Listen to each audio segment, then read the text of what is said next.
Hello नमस्कार दोस्तों, स्वागत करता हूं मैं घनश्याम शर्मा एक बार फिर से आप सभी का आपके पसंदीदा R S junction YouTube channel पर। दोस्तों, राजस्थान इकोनॉमिक रिव्यू पर हम चर्चा कर रहे हैं और ये हमारा चौथा वीडियो है जिसमें हम एक बार फिर से जो महत्वपूर्ण बिंदु पूरे इकोनॉमिक रिव्यू के हैं उन पर बात करेंगे। पिछली कक्षा तक हमने जो है निर्यात पर बात कर ली थी और कुछ प्रमुख तत्व जो निर्यात के थे उनको भी हमने जाना था। आज हम बात करेंगे खान और खनिज के साथ शुरुआत करते हैं।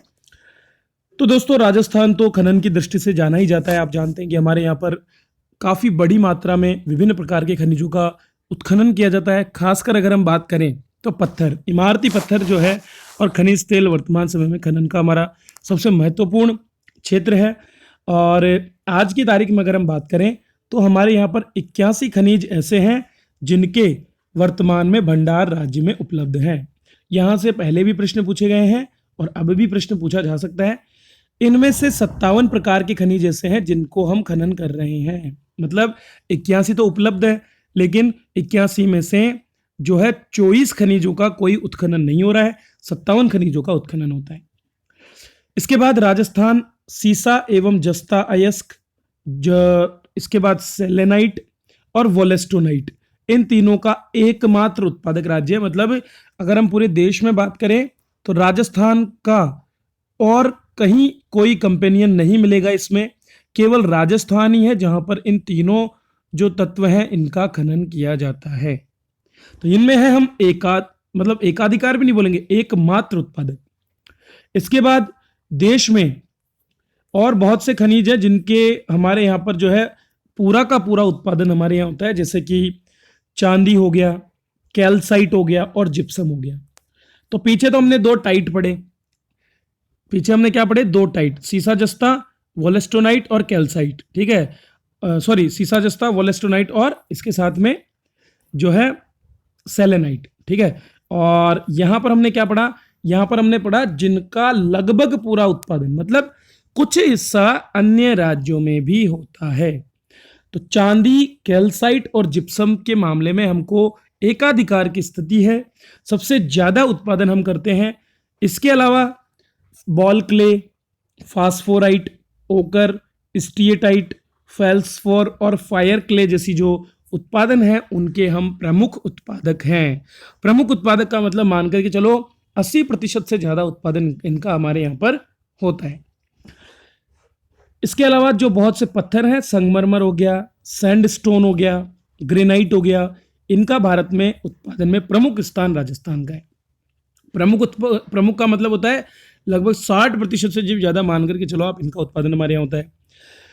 भारत सीमेंट ग्रेड व स्टील ग्रेड लाइमस्टोन के उत्पादन में भी अग्रणी है और वर्तमान में जो है इन सभी चीजों का उत्पादन यहाँ पर हो रहा है। अभी अगर हम बात करें तो दोस्तों 187 तो प्रधान खनिजों के पट्टे हमने जारी कर दिए हैं और 15,000 के करीब 14,500 खनन पट्टे अप्रधान खनिजों के लिए और 17,000 या 17,500 खदान के लाइसेंस भी हमारे यहाँ पर जारी किए जा चुके हैं। अब एक खनन पट्टे में एक से ज्यादा खदानें होती हैं। इस बार की बात करें तो हमारा कुल राजस्व जो दिसंबर 2019 तक हमने अर्जित किया है वो लगभग 3,000 करोड़ रुपए के करीब है। अब हम बात करते हैं कि ये काम कौन करता है। तो राजस्थान में एक संस्थान है दोस्तों जो खनन को देखती है, राजस्थान राज्य खान एवं खनिज लिमिटेड। ये एक सार्वजनिक क्षेत्र का उपक्रम है राजस्थान सरकार का और ये औद्योगिक खनिजों के खनन और विपणन दोनों का काम करता है। मतलब न केवल खनिज को खोदेगा, निकालेगा, बल्कि इसके साथ साथ इनका विपणन भी करवाता है। तो खनन खुद नहीं करता है, विभिन्न प्रकार के पट्टे जारी किए जाते हैं, उसके माध्यम से खनन होता है।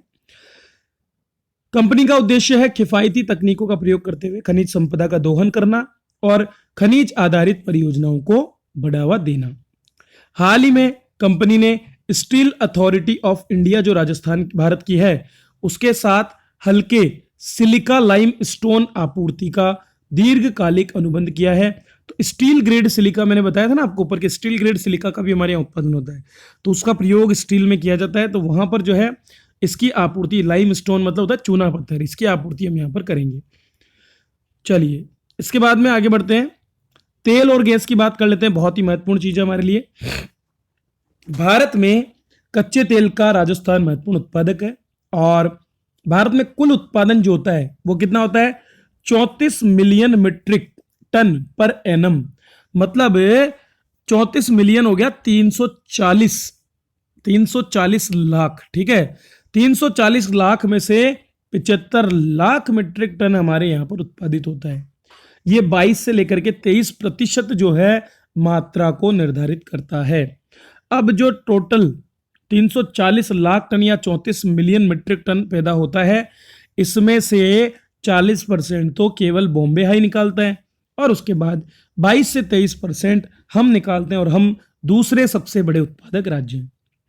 हमारे यहाँ पर 4 पेट्रोलिफेरस बेसिन है, ठीक है, राज्य में, और इसके अंतर्गत 14 जिलों में 1.5 लाख वर्ग किलोमीटर क्षेत्र जो है वहां तेल का उत्पादन होता है। तो आपसे सीधा सीधा पूछ लेगा कि पेट्रोलिफेरस बेसिन कौन कौन से, तो आपको पता भी होगा, बाड़मेर, ठीक है, बाड़मेर जालोर हो गया, जैसलमेर सांचौर बेसिन हो गया, ये सारा हम पढ़ते हैं। ठीक है, बीकानेर वाला बेसिन हो गया, श्रीगंगानगर बीकानेर वाला, और एक हमारा जो बेसिन है जिसमें से कोई तेल नहीं निकलता, ये हमारा उत्तर पूर्वी पठारी प्रदेश का बेसिन है। ठीक है, तो 3 क्षेत्रों में हमारे यहाँ पर तेल निकलता है। एक जैसे कि जो हमारा जैसलमेर वाला क्षेत्र है, सॉरी बाड़मेर वाला क्षेत्र है, वहां से गैस का उत्पादन भी होता है, जैसलमेर से भी गैस का उत्पादन होता है, जबकि बाकी तीनों क्षेत्रों से हमारे काफी तेल का उत्पादन किया जाता है। पेट्रोल एवं प्राकृतिक गैस मंत्रालय द्वारा तेल और गैस अन्वेषण हेतु ओपन एकरेज लाइसेंसिंग नीति के तहत 2 नए ब्लॉक्स दिए गए, एक तो जैसलमेर बेसिन में और एक बीकानेर नागौर बेसिन में दिया गया है। ठीक है, चलिए आगे बढ़ते हैं। राजस्थान में अब बात करेंगे ऊर्जा की। ऊर्जा के अंतर्गत बहुत महत्वपूर्ण है, यहां से हमेशा प्रश्न आते हैं, मान करके चलो, क्योंकि पवन ऊर्जा, सौर ऊर्जा और इनको लेकर के आज बहुत बात चलती है।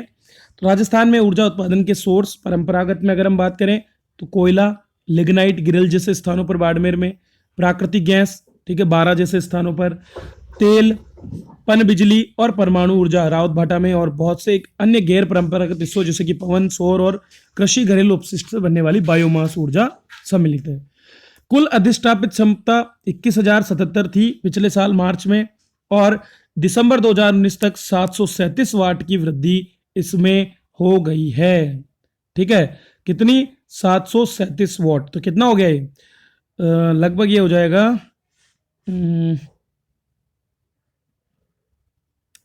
जस्ट मिनट,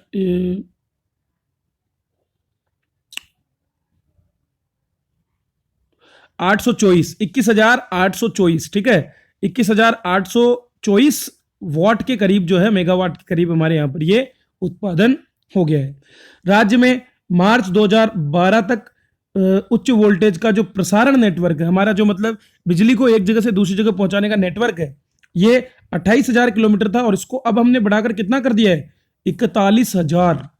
तो देखो 12 से लेकर 2020 तक या मार्च 2019 तक जो है 41,000 किलोमीटर हमने इसको बढ़ा दिया है। इसके अलावा दोस्तों विद्युत की जो उपलब्धता है उसकी हम बात करें तो उपलब्धता में वृद्धि जो 2011-12 से लेकर अभी तक हुई है वो है 62%। पहले 5,000 करोड़ थी, वो 8,000 करोड़ से ऊपर हो गई है। ये आपको प्रतिशत याद रखना है कि मार्च 2012 की तुलना में अभी हमारे यहाँ पर जो विद्युत उपलब्ध है, मतलब जितना अवेलेबल है उपयोग करने के लिए, वो 62% बढ़ गई। ठीक है, और जो उपभोग है उसमें 59% के करीब वृद्धि हमारे हुई है। इसके बाद में सौर ऊर्जा की अगर हम बात करें तो दोस्तों 142 गीगावाट तक जो है सौर ऊर्जा हम उत्पादित कर सकते हैं, और दिसंबर 2019 तक राज्य में 4,637 मेगावाट के सौर संयंत्र आ गए हैं। पिछली बार ये 3,071 मेगावाट था। ठीक है, और अभी हमारे यहाँ पर जो सौर संयंत्र स्थापित हुए हैं वो 4,637 मेगावाट हो गए हैं। नया आंकड़ा याद कर लेना, 4,637 मेगावाट। अब की बार पक्का प्रश्न आएगा, यहां से याद करके चलो। चलिए, इसके बाद में बारी आती है हमारी सौर ऊर्जा नीति और दूसरी पवन एवं हाइब्रिड ऊर्जा नीति। 2 नीतियां आई है, एक तो सौर ऊर्जा, दूसरी पवन और हाइब्रिड। डिटेल में मैंने इन पर चर्चा कर ली है। ठीक है, वो 2 वीडियो मेरे हैं, उनको आप देख लेना। 18 दिसंबर 2019 को ये दोनों ही नीति एक साथ जारी की गई थी, और लघु उद्योग प्रोत्साहन योजना भी जो है हमारे यहाँ पर जारी की गई थी। और अगर हम बात करें टोटल क्षमता की तो 120 मीटर की जो ऊंचाई है वहां पर पवन ऊर्जा की अनुमानित क्षमता है 127 गीगावाट। 127,750 मेगावाट है ना, तो लगभग 127 गीगावाट के करीब जो है पवन ऊर्जा की क्षमता हमारे यहाँ पर है। और अभी तक 4310। तो देखो, अब अगर आपसे पूछा जाए कि नवीकरणीय ऊर्जा में सर्वाधिक ऊर्जा का योगदान किसका है, तो क्या बताओगे? सौर ऊर्जा का। अभी से पहले हम क्या बताते थे? पवन ऊर्जा 4310 के करीब थी, लेकिन अब जो है हम बता सकते हैं कि सौर ऊर्जा हमारे यहाँ पर सबसे ज्यादा स्थापित क्षमता है। ठीक है, अब बात करेंगे सड़क एवं परिवहन की। तो राजस्थान में एक वृहद गतिशील परिवहन आर्थिक व्यवस्था कायम है, आप सभी जानते हैं। लगातार बहुत से जो RSRTC है उसके द्वारा, विभागों के द्वारा जो है परिवहन की व्यवस्था की जाती है। अभी की बात करें तो हमारे यहाँ टोटल जो रजिस्टर्ड वाहन है वो 188 लाख के करीब है और 6.37% की वृद्धि पिछली बार हुई है। अब आ जाती है रोड की बात। दोस्तों, रोड बहुत बढ़ गई है।